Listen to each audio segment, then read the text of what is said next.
bana monde entier bana partout bana RDC ngai aussi pécha na bino na invité bino massivement tout s'abonner pas na moko big big ya nene quoi avec Big Zida Show artiste pendant avec A majuscule Zida Show bon la na pendant la chaîne na Sikoyo Big Zida Show chaîne moko éducation tout news balingaka makamo malamu yeli bino Big Zida Show TV.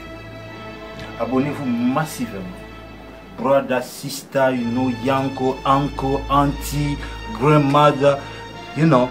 Just only make sure for that. Make sure. Make a pen for that. I think this one is the nice and very good chain for you. Baby, big, y'a nene. Je suis pas professionnel. Awa, la Big Zida Show TV. Désormais, il y a du bel à quoi. Big Zida Show TV. Et même bino bato yubulingaka. Batu nyoso tala. Awa, boku kamata nyoso. O bulingaka, ba baby. O bulingaka, ba peshanga. O bulingaka, Patrice Mubiai. Wana zali mwano yanga, akubenga nga tata mwasi. Babi Zida Show. Babi Zaka, aba artiste comédien te. Ezaka ba musicien te. Ezaka politique te. Ezaka sport te. Nyonso boyebi culture tout oza besoin ya ko découvrir ya ko yeba. En tout cas bo ke musika te oza pesa pete. Oui pa na moko Big Zida Show. Zida la mama nga venga te bo. Babi Zida ya pas deux azaka moko ti. Boyebi Zida nti. Moko Zida munene. To s'abonner tika s'abonner nanga. Ba otu bolinga yo si so mona nga na exclusivité. Bo ke yo s'abonner pas Zida. Big Zida Show. Babi Zida Lopota. Bonjour, bonsoir dans tous les coins et les coins du monde. C'est comme une fois pour les amis de Big Zida Show TV. Awalelo, tous allés na Boussoumelo, na Kasavubo, famille Ndumandumba, le pays. Toujours à bas obsèques, il y a Nicolas Bissot Fofo de Molokai, il y a Viva la Musica. Ici, quand le loba la mise à terre, après la parcelle familiale, ça la cérémonie, la cérémonie à Metz. Vous en état pas cérémonie à Metz, état pas cérémonie à Metz Sicile. On est tout le monde.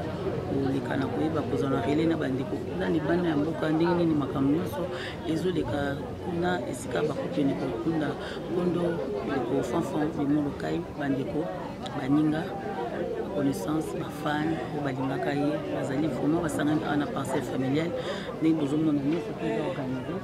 Donc, bientôt, ces banda, la cérémonie Zobanda, nous avons étape par étape, une cérémonie et vraiment nos très sincères condoléances. Les bandéconions sont au bazar, on a courage, on est ensemble, tous allons toujours continuer à travailler pour les bandéconions et les cas en temps réel.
José. On fait beaucoup de mal.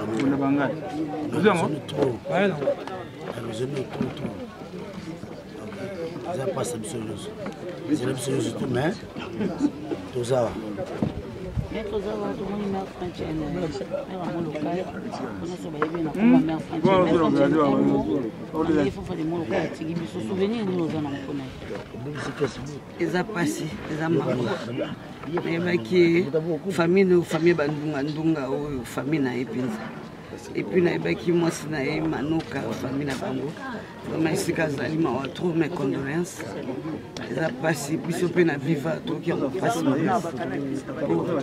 baosona bajado bazalaki donc eloko moko mais liwaka ndenge efrappaka bato eza pasi viva nyonso towana mawa vraiment mes condoléances. De monsieur, vraiment notre sincère condoléance, un mot pour la famille, pour les bandits, pour les funérailles, les Kalibanda. Bon, dès qu'on a eu tout le collègue, dès qu'on a eu tout le collègue, avant la studio et Panama. Donc, on dirait moi film, n'était à l'Okuta, et c'est vrai, Fabrice a couffé. Vraiment, comme la poto, là, on peut tous se retrouver. Malgré de se représenter, c'est vers Dieu Salem. Merci. Donc, merci beaucoup quand même. Douleur et amour Makassi. Merci beaucoup. Comment douleur Makassi, artiste en danger. Artiste en danger. Et là, on dit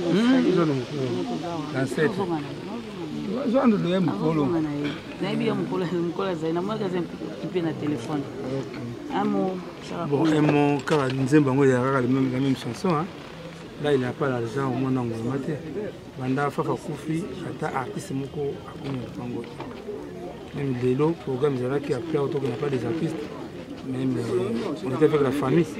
Bengi Baninga vraiment. On n'a pas eu grand chose. Mais de toute façon, le programme il n'y a pas des artistes au déporter en haut. Pour ça, parce que Fafa c'est un grand. Hein, vraiment que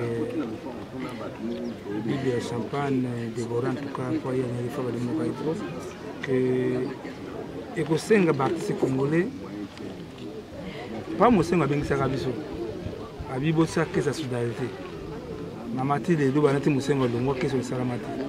Oui, l'État peut venir ou l'État peut citer mon équipe pas de bandades. Il faut une caisse de solidarité, même Sokoda, même Imiko. Normalement c'est il y a musala union des musées congolais. Ce sont les gens qui sont là papa Makufi wana monde ba bimi tout ba bimi wana ba bimi. Non, il faut pas qu'on ait vraiment que de toute façon, c'est obligatoire. C'est que négligence, c'est exactement. Négligence, c'est mouillime. Oui, mais tout le monde est au niveau des niveaux de mots locaux, servant beaucoup vraiment ma casse à tout le drapeau. Mais beaucoup maintenant au niveau plaque et que tu as maté jour enterrement. Non, ce n'est pas ça. Mon niveau il faut pas des artistes. Tout n'a qui battu à sécurité. Avec les beaux anneaux, parce qu'il faut faire mon batoya parce qu'il faut que les gens n'ont pas des artistes. Et bien dans un monde de belé, bon, Mikolo aussi défendu, artiste aussi de la loi, ils ont pris tout cela, les programmes, c'est au Salama, à tout ça dans 7, on a vu la musique d'autres musiques dans la famille. Fafa des mots il faut comme on est fait, ça n'a pas des artistes parce qu'il y a un côté à là, mais ce qui est mauvais, bon, il y a un côté, c'est pas famille. Ndenge bango Fafa la baninga vraiment c'est merci tout le monde. Je crois que on a Zimbabwe, on est bateau à vivre à Bangwana, on est pas de Salemba, tout le monde est en 7 mois, mais normal tout le monde a baninga, parce qu'on est les lots. Les gens qui sont côté maman, les Kamadiwa, ils ont il y a la type de famille. Assez bien, on a matin à baninga, mais ça on est coidé, c'est quoi, pas soutenir mais il faut quand même une politique qui dirait que les Congolais, tout le monde a mendicité. Il y a un thème à bien encore. Quel est la balle à mon accéder à faire des mots locaux? Il y a 500 francs. 500 francs. L'État congolais a aidé Bissoté pour encadrer le niveau. Moi, j'ai une mauvaise foi. Nous n'avons pas quitter des arrêts. Tout le monde faut quitter les arrêts. Mais le coup là, l'État est bon côté bango a dit bon on a rien à bango. En centre tout le monde en centre papa qui tika bien la bana. Les lo bana ba komi kolongwa vraiment. sur nos amis pe observe ce sentiment na on faisait parmi Banaté, on faisait pendant Moninga des grands, pour des grands. On faisait Moninga pour l'inaïe, puisque quand on bani viva, biso boto banaki yango tozalaki 4 5 na wemba.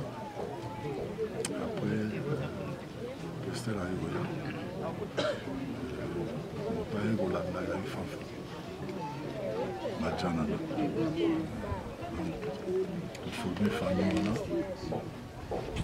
nde tosimbaki bendele wana ya mibala mojika nde komonaki pendant 5 ans toza komeneka likambo donc eza likambo mpenda oyo ekweli biso kaka ndenge nazwaka nouvelle ya papa ndenge mpe nazwi nouvelle ya fanfa na to moko oyoki teke moto azobela makambo ya biso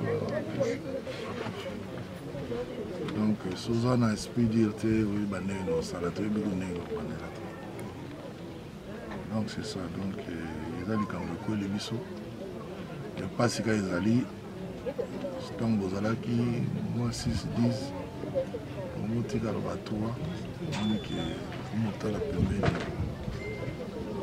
douleur wana moyeki mayo ezali te donc lokola ebele na biso mpe baza mingi na étranger yango moni biso toza retrouve famille tozala yango tomoni tozali yango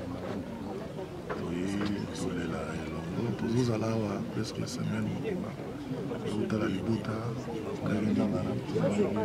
tokomi journal eloko biso ate ezosama erne ezalaki prévu ndenge bango bakomaki 14h comme ça 14h baza déjà na église baye na église tosuwa na redi tout à l'heure batelefone oyo baza na église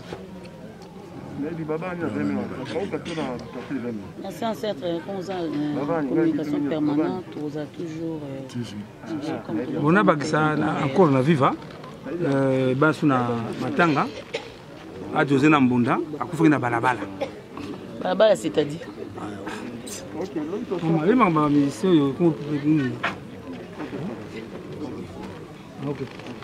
alors à José azo oh papa maloba à José mbonda bangala yewana akosala ni na mayaza il paraît que je n'atindira ye abukana ka basi na atindira ki gérant pas akosala mayaza basi bukana ki swezala kite bamoni bana katia moni bakizo kosala mayaza wana nde akufaka na balabala kana kiti tilelo je crois te remercier maître Nono bamboma ya lobby. Donc batindika qui artiste en danger il va quitter. Non, je vais saisir, en tout cas vraiment que na montre pas on va aider je crois il va nous aider en tout cas pour na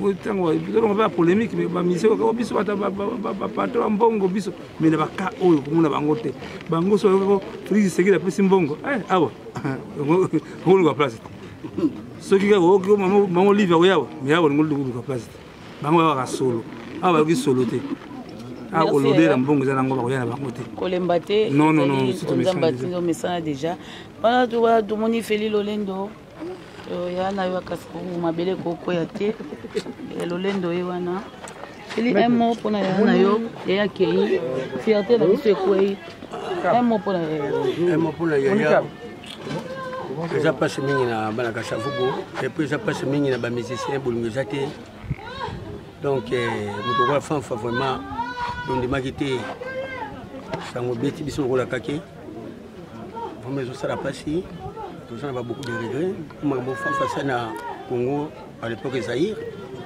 donc je ne peux pas donner à tout le monde moi zaki na kombo ya Fabrice même tant moi vivre la musique a fait beaucoup la pese comme fanfa de Molokai donc la carte ya Molokai la raison pour laquelle donc tous peut ça mes condoléances surtout mingi na libota ya famille ya Utino Fernando fanfa moi na papa ndonga donc tous peut ça mes condoléances la famille na ye tous peut ça mes condoléances na OP bazana poto ba assister bango OP ba assister place de yali nous connaissons, c'est plutôt ça, ensemble, ils ont mais idéologie, quand on va faire, on y retrouve tout rien. Ils ont maintenant un moloka et tout les non, je suis toujours habillé, je suis à ma moto. C'est bien ma soeur avec. Maintenant, moloka. Et puis, on peut ça pour une télé. Et on peut côté ça. Ça télé, on est surtout. On peut faire de la télé. Tout le monde a télé. Et puis, à genoux. C'est ça, moloka. Bon, pour remercier à Bishop Boutino Fernando. Maman Emi, merci. Te remercier la famille à Fava de Molokai. Bango va saler la dépense. Oh, bon, monsieur Wabima, non. Famille, Bango va saler la dépense. En tout cas, te remercier Bango en tout cas. Vraiment, nous va honorer de ce Fava de Molokai en tout cas. Je crois que nous avons déjà basé dans le cimetière. Que paix à son âme. Comment tu suivi la mise en terre au Salama? Nous avons tongé Fava de Molokai qui n'a pas ninga, qui n'a pas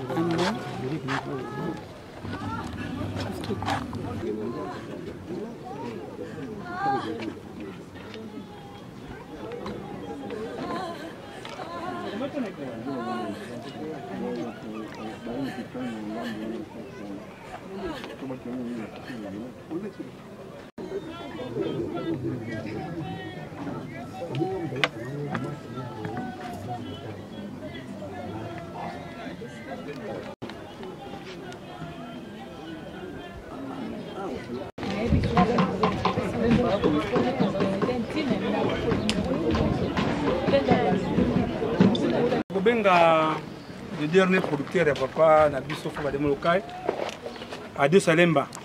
Yende vraiment après ce Nengeni Nicolas Souka vivaki na Fava de Molokai. To bengi Yaya Nabiso à deux Salemba. Afin d'avoir afin à Paris à quand même na confinement mais tout ça chance qu'il a fait aller Nabiso de Ngwa.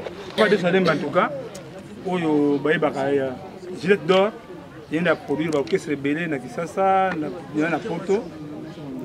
Ba misala suka ya Fava de Molokai ezalaki na studio na ye. Grand frère maloba la. Bon dé na uto loba na ba collègue minga loba te parce émotion za makasi. Ta on mona ngo na ligne que Fafa Koufi. En tout cas na mona ti ba o sala blague ou bien ba o kosa. Parce que ngala zaki na fanfa na studio et pas na studio en live. On a Janana, Bazar Yemba, Nzemo Moko, tout ça, hommage à papa, on a la télévision. On a aussi la montée, on a l'examen Mikolo. Tous allés dans le studio, Azo met la whisky, Mike Wana, a mêlé au moins 6 bouteilles. Sur la tombeau qui a bien, au pays, ils sont mélangés les sous dont Azo met la caca, Azaki bien. Mais là, mon égard, Azo Samo va goûter le macolo, ils ont vu maman bouquet. À part goûter mutabilité, l'eau comme côté, donc l'enga Koufi, Minga Olobate, puis ça sera rapport à l'artiste. Donc, nous avons un domaine, mais on a déploré la présence des musiciens, des parce que le but a été famille, il faut plutôt rapper, les artistes. Nous avons mis ça, il fallait tous les musiciens, les mendiants, qu'il faut le gouvernement à les musiciens, ce n'est pas le gouvernement ou bien musiciens à mendiants. Les musiciens, le gouvernement a gouvernement a mbongo ya musicien. Gouvernement a un devoir à musicien. Ce n'est pas dit que ceux qui sont musiciens ba kufi ba kenda ko demander mbongo et pas ya gouvernement. Non non. Gouvernement a un devoir à musicien au moins 20 milliards. Moi j'ai les dossiers tant on a eu président Soneka. Ba musicien gouvernement a un devoir à au moins 20 milliards. Nous allons ameka yi dossier wana ko quitter. Ngale na commis président na meki dossier wana donc gouvernement a pesaka mo ba miette. Alors ce moment événement bo ezali il faut toujours ba ya ko pesaka mo ba miette wana. Bon ninga olobayate ba ninga na Paris bazwaki ba salle banda Fafa Koufaki ti lelo baza na salle sikoyo donc lokola na remercier la famille Ndunga na ba maman nyonso baye ba maman kutu baleki mibali na mingi. Je remercie ma maman. Donc, minga olobayate ngana kangamaki na confinement. Donc, suite Rosala, les tozon mais fanfa zala ki nanga moto suka na studio. To soit na kanae, to blaga kanae, to za baninga, to kola ensemble, to bunda kanae, po na sina bunda na écoute. Po to za ba master. To ka to budi na poko aye na bureau pa nanga. Donc, c'est un ami, un frère. Donc, je manque le mot, mais vraiment, il faut tant que tu as conférence, une réunion pour tout bongisa. Sokoda, tout bongisa, imiko, pour na ba, tout côté na droit na biso, na c'est pas la peine que message partout.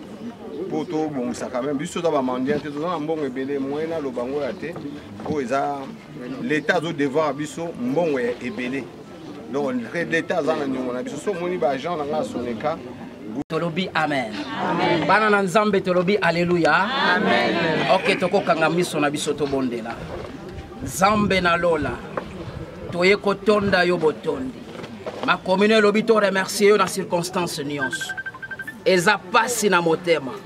Ko perdre kulutu. Ko perdre papa noko ndeko. Na ebite nani toko iko benga ye. Nzambe na bikamwa obondisa mitema. Etiki biso papa na biso, yaya na biso fafa de molokai, zambe bondi sa mitema, nyonso eleka malamu pe eleka na kimia, ezala awa na Kinshasa na poto pe bipai na bipai, mosika na biso eza ya yote, na kombo na Yesu tolobi amen. Est-ce que tokoki kobetela Yesu maboko? Est-ce qu'on peut acclamer pour Jésus très fort? Nazoyoka maboko na biso te tobeta maboko na milolo pona lokumu na Yesu. Ok, je prends juste 2 minutes seulement pour la kolendisa biso moi moke. Na makomi na nzambe tolobi amen. Amen. Bible lobi na Job 14. Verset ya liboso pe ya mibale, l'homme né de la femme, sa vie est courte et sans cesse agitée. Moto ya botami na mwasi bomo inaye eza nango mokuse na se na moi pe eningana kapamba pamba. Papa papa mimi saya soka l'église papa la moni la cercueil ezambe papa la kokite la bibi sika la salaki papa la kokate ezambe cercueil mola imbinga mobali zambe alola zambe langa kokite na kokite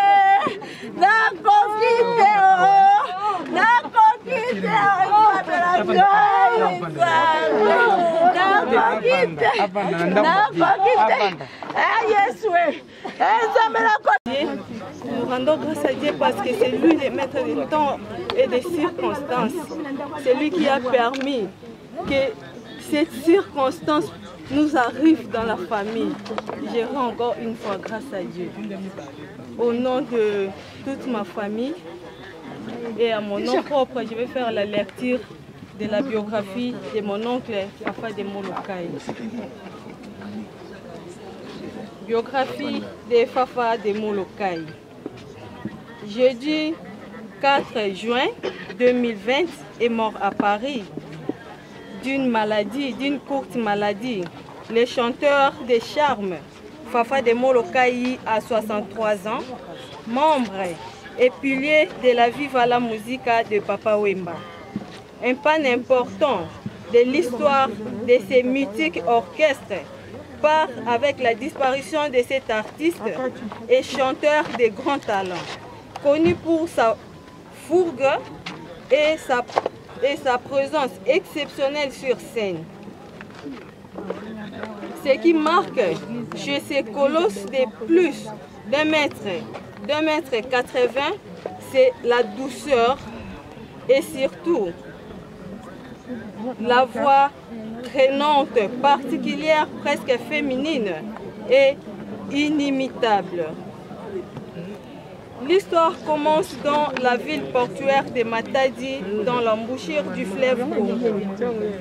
Un dimanche 12 mai 1957, dans une famille de 9 enfants, d'une mère institutrice, dame de fer, Maman Adèle Kwangu Wangizulu, et d'un père marin décédé très tôt en 1966 d'un accident de voiture. Souvenir atroce au gamin Fafa de Molokai, qui ne conduira jamais toute sa vie. De son vrai nom, Ngizulu Kubiala Honoré Fabrice, fit sa scolarité à la colonie scolaire de Boma, célèbre institution qui a vu défiler de générations de l'élite du Congo central et du Congo en général. Il chantonna ce premier son dans cette véritable cathédrale du savoir où il rencontrera le futur compositeur de l'amour scolaire, mascotte de Catalas, qui deviendra son ami et coéquipier dans l'orchestre Festina. Il descend sur son Matadi natal pour terminer ses études secondaires. En parallèle, il rejoint l'orchestre Guy Boys, tout en étudiant à l'Athénée de Matadi qui deviendra Institut Londe où il fit une rencontre étonnante avec le crack du droit et futur ministre de la Justice du gouvernement Kabila, le professeur Luzolo Bambilesa, alias Périclès, qui grattait la guitare solo. Ils garderont des liens jusqu'à la mort et ne manquaient pas de se voir chaque fois qu'ils descendaient à Kinshasa. Il fit la rencontre aussi de Chimita, grand chanteur et danseur devant l'Éternel dans Grand Zaïko de Manouakou. Il termine ses humanités et part à Kinshasa pour continuer les études supérieures.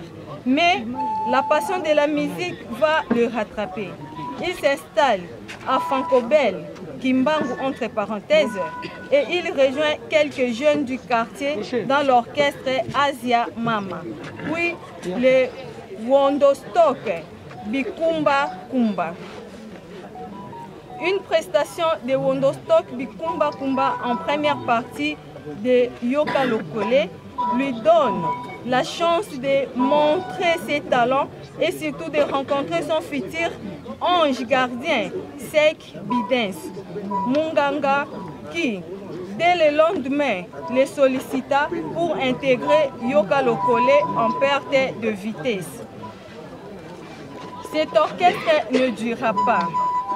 Toujours Sek Bidens le présenta à Papa Wemba qui était à la recherche d'un chanteur ténor et qui l'intégra sur les chants dans Viva la musique en 1978, constitua l'attaque chant de Rêve Indusa avec Kester Emeneya, Espérant Kisangani, Bipoli et Debaba Didoyongo, etc. Il chante Chéri Jita, Bolingo Ya Passiona en 1980 et explose en 1982 en chanson Ambro Dieni. Dédicace à un jeune premier habitant en Suisse. Il enchaîne avec Bolingo Ya Passiona, Fille des chances et Lèvres de miel.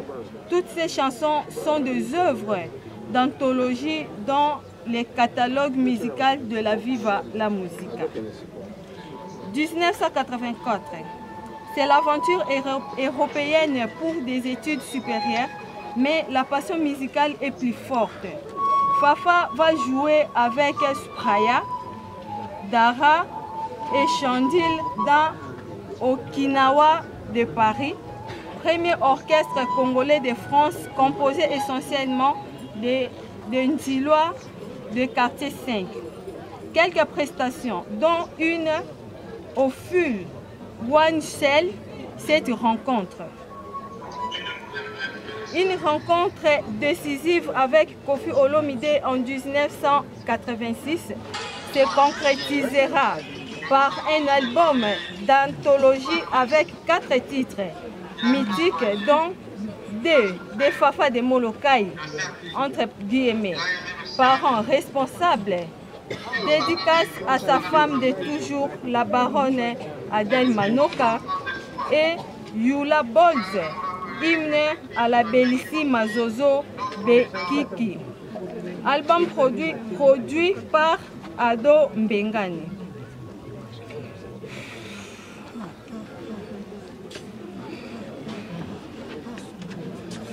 Papa Wemba s'installe à Paris.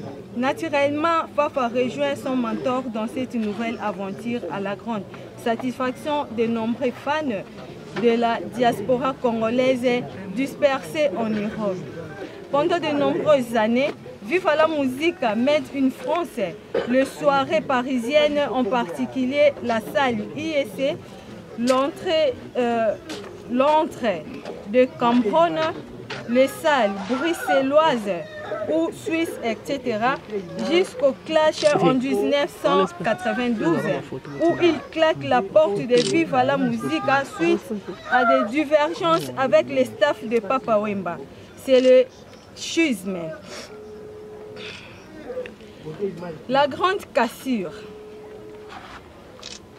C'est l'âme de Viva la musique part avec Fataki, Lidjo Kwempa, Luciana de Mingongo, Awilo Longomba, Bongo Wende, etc.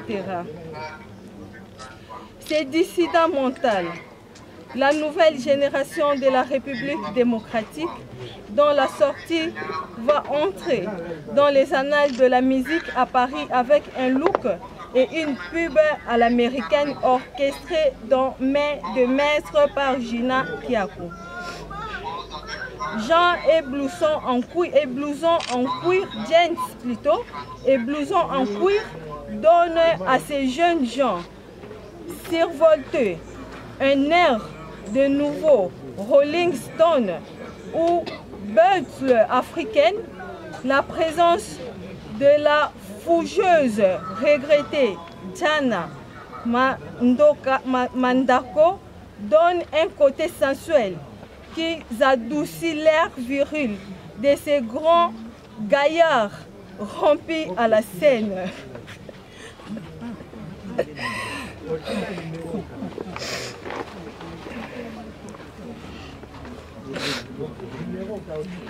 Paris est à l'air-pied. Pendant 3 ans, les looks blousons cuir et les rythmes zimpom-pompa va faire vibrer Paris, Bruxelles et Genève. Les bonnes choses ont une fin. Un concert à la salle IEC, avec Viva la musique de Papa Wemba, produit par FEMS, va sceller la fin de la nouvelle génération.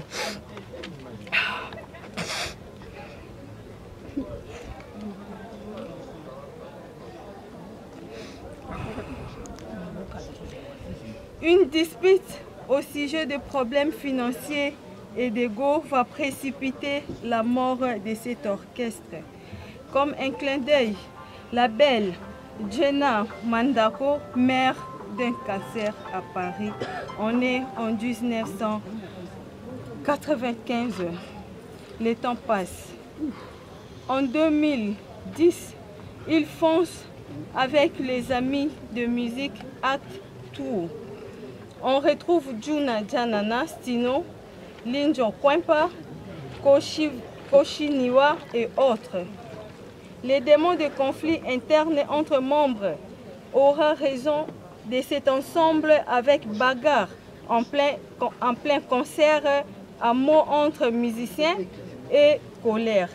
Adieu la musique, acte 2. C'était en 2015. Fafa se tourne vers l'art culinaire et devient chef cuisinier au resto universitaire de Nanterre. Il tente une carrière solo qui le ramènera à Kinshasa ou Bruxelles. Il presta avec son idole de toujours, Papa Wemba ou Redi Amis. L'artiste laisse un album en chantier chez Sek Bides Munganga. Hélas, la mort va les rattraper ce 4 juin 2020 à l'hôpital de René du Boss de Pontoise après une courte maladie.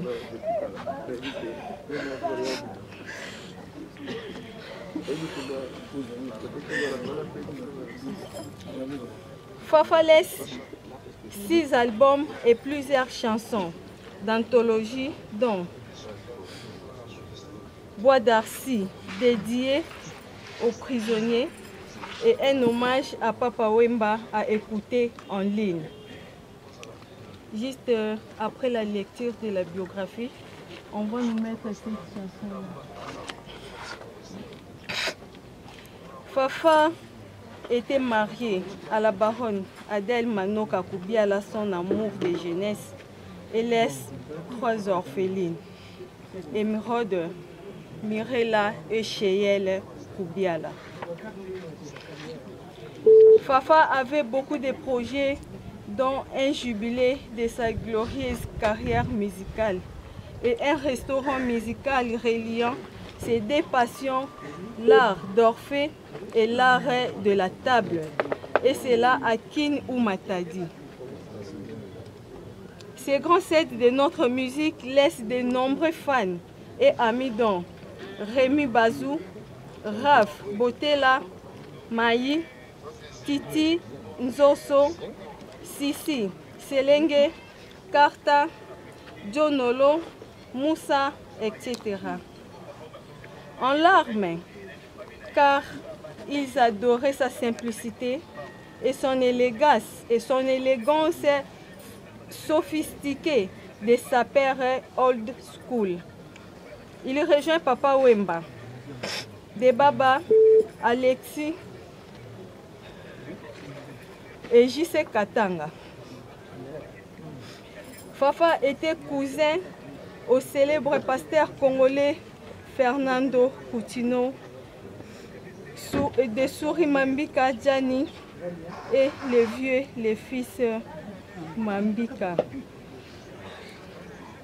Voilà en bref la vie de Fafa de Molokai sur terre. Adieu l'artiste.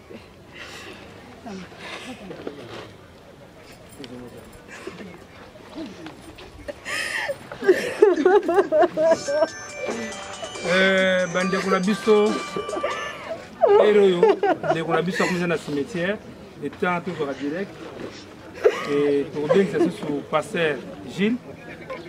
C'est le moment pathétique de la français. Alain de Sabiso et le retour de la cimetière déjà. Pasteur Gilles.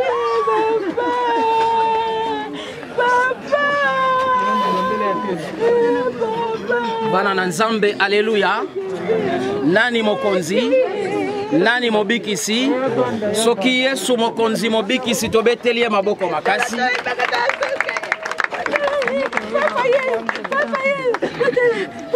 Au nom de l'archevêque Coutinho Fernando, les visionnaires de la mission mondiale Message de vie, de la communauté chrétienne armée de victoire, au nom de tous les bishops, les pasteurs, les anciens diacres, bergers, évangélistes, peuple de Dieu, de la communauté chrétienne armée de victoire, ainsi que de l'église corps du Christ, nous tenons à présenter nos sincères condoléances à la famille éprouvée.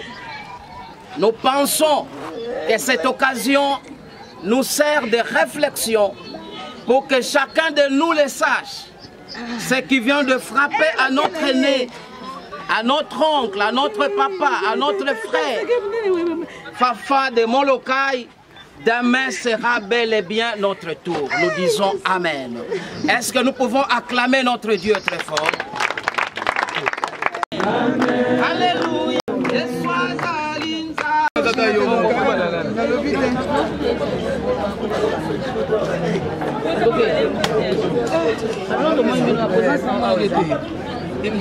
artistes comédiennes,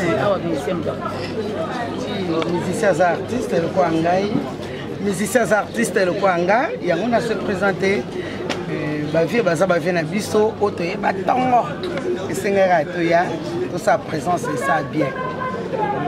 De la paix, je laisse pas niveau d'ailleurs on a fait pour tout dans Kassavou, on sumelo yo befale. Et on a pris le lobby, on tombe na cave, on sumelo on ga befale et on veut faire des mots locaux ça pour venir sur un lac. Donc il y a qui artiste était ni était mais à venir sur un lac donc avant kutu bamusike baniso tokokola na biso vie ntina olonga befale na yo osaka na busumelo nakokima bambangu na bambula tout et tout donc vie déjà yebanga ntongo mapena ya vie na tosa ndako donc c'est la famille. C'est la famille vraiment on a aussi une présence dans awa parce que les écritures nous dit tous les namba obazolé là donc c'est la famille. Condoléances ya. Comment nous a matanga awa. Yo posa mwana kasavu. Comment on a? C'est vrai, tu vas bien donc bouger na matanga makasi. Mais tout le monde matanga musicien kasavu boza ya kolala, bozo lela été, bozo yemba te, bozo binate. Mais bien on est animatrice ya makasi na matanga. Dès nous au kokate. Tout ça c'est beau, mboka ça un problème. Aucun problème. Quel problème? Bato bimate, babima kelele te, musique te. Yango to lele ka ya ovanda. Bon mboka c'est un problème yo lobi ozaye buno banda obina. Ah ko bina ya vie na ote penza ke. Depuis to bina bakanga biso. Comment on est na mtakufi? Papa le muro kai. Vous avez une relation, vous avez une relation na ye ou bien ndeko na ye ou bien na mwana Sandra. Na mwana Sandra. Mais là papa a Sandra quand même. Au bouger matanga ben connu to bouger. On a matanga papa Sandra vraiment. Au bouger na biso na butu. Au bouger na butu. Donc na moi bouger zate. Moi zate. Parce que da jipo moi bouger zate. So on a dit tenir confinement. Tenir matanga star. Ngape na star. La okola se so robolati. La te masu. Oui on ka so. Oui, donc à dans un tempo, Kasavu ba olela na ndenge nyonso, azaki artiste. Donc voilà, ba défenseur à Kasavu bazali. On va défendre bien na bango akei, ba omone le soutien, malgré qu'on fait mais bon. Dole la ga bongo. Yangwana ba défenseur à Kasavu bango wana. Donc ba olela bien na bango, azaki alanga ndenge. Merci beaucoup hein. Merci. Aza penza aza bien et que vraiment il va beaucoup de boire les problèmes il a pas problème non na mona penza place il face au soir non na mona peut-être en dehors il y a famille bien la visite kuna mais vraiment non na mona te non na mona place ganga te place silika te et le comme côté n'est pas bien de ko silika les la modèle ni n'est bien côté. Vraiment, on va beaucoup. La mokili batinda à monter que les linganga makasi. Jamais. La place il y a passe, la place il y a mawa, ndoko yeba, nani moninga nanga, nani dekolanga. Ezali moment moko que de découvrir qui est qui. C'est que je peux dire que ça. Maman. Bon bah y awa, et toucher bango, bazan l'amour. Bazana bolingo vraiment na ko loba yanga ba déplacer ba ya c'est que ba ki na bolingo te donc on peut déplacer te ba te nyoso baza pour les enfants fa partout donc ba ebike bazana loko moko ba garder pour la enfant et alors la témoignage na ba témoignage moko na moko ko na radio mutura mutaza na témoignage na oyo mutura mutaza na témoignage na oyo. Mais le moment où on dit que tu vas dire amen dans votre maison, la photo, moto moko na moko azane loko ye alinga pour la fête. Et on va la voir. C'est l'amour. Aux alentours na. Calais. C'est pas calais. Hein? C'est bon. C'est bon. Les autres choses va pas aider. C'est bon kaka alingaki kolata bien les histoires continent ndako faut abetela ngama corona c'est pour kanatala Japon faut natala kaka sapata alors ndenge na ko sala Japon tap tap sora beti na sali semblant neti na moni te ok abaluki so abeti ko suba kasi papa voilà doit affronter abeti sala bien ya langa tala ça semblant tala western voilà